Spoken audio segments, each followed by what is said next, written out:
ایران نے آبنائے ہرمز کے لیے اسٹریٹجک ایکشن پلان کی منظوری دے دی ہے۔ ترجمان ایرانی پارلیمانی کمیٹی برائے کاؤنسلرز ولی اللہ بیاتی نے ایرانی میڈیا سے بات چیت میں کہا کہ اجلاس میں آبنائے ہرمز انتظامی اسٹریٹجک ایکشن پلان کے بنیادی اصولوں پر اتفاق کیا۔ انہوں نے کہا کہ تہران میں ہونے والے اجلاس میں آبنائے ہرمز اور خلیج فارس کی سلامتی اور ترقی کے اسٹریٹجک ایکشن پلان کا جائزہ لیا گیا۔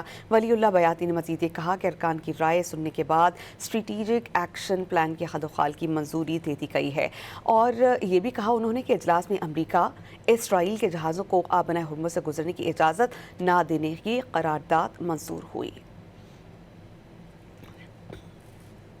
ایران نے آبنائے ہرمز کے لیے اسٹریٹجک ایکشن پلان کی منظوری دے دی ہے۔ ترجمان ایرانی پارلیمانی کمیٹی برائے کاؤنسلرز ولی اللہ بیاتی نے ایرانی میڈیا سے بات چیت میں کہا کہ اجلاس میں آبنائے ہرمز انتظامی اسٹریٹجک ایکشن پلان کے بنیادی اصولوں پر اتفاق کیا۔ انہوں نے کہا کہ تہران میں ہونے والے اجلاس میں آبنائے ہرمز اور خلیج فارس کی سلامتی اور ترقی کے اسٹریٹجک ایکشن پلان کا جائزہ لیا گیا۔ ولی اللہ بیاتی نے مزید یہ کہا کہ ارکان کی رائے سننے کے بعد اسٹریٹجک ایکشن پلان کے خد و خال کی منظوری دے دی گئی ہے، اور یہ بھی کہا انہوں نے کہ اجلاس میں امریکہ اسرائیل کے جہازوں کو آبنائے ہرمز سے گزرنے کی اجازت نہ دینے کی قرارداد منظور ہوئی۔